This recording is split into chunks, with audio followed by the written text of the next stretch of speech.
میاں اور بیوی کے تعلق میں بھی اسی اصول کے مطابق مرد عورتوں کے سربراہ بنائے گئے ہیں، اس لیے کہ اللہ نے ایک کو دوسرے پر فضیلت بخشی ہے، اور اس لیے کہ انہوں نے اپنے مال خرچ کیے ہیں۔ پھر جو نیک عورتیں ہیں وہ اپنے شوہروں کی فرمانبردار ہوتی ہیں، رازوں کی حفاظت کرتی ہیں، اس بنا پر کہ اللہ نے بھی رازوں کی حفاظت کی ہے۔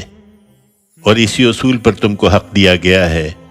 کہ جن عورتوں سے تمہیں سرکشی کا اندیشہ ہو انہیں نصیحت کرو، اور ان کے بستروں پر انہیں تنہا چھوڑ دو، اور اس پر بھی نہ مانے تو انہیں سزا دو۔ پھر اگر وہ تمہاری بات ماننے لگے تو ان پر الزام کی راہ نہ ڈھونڈو،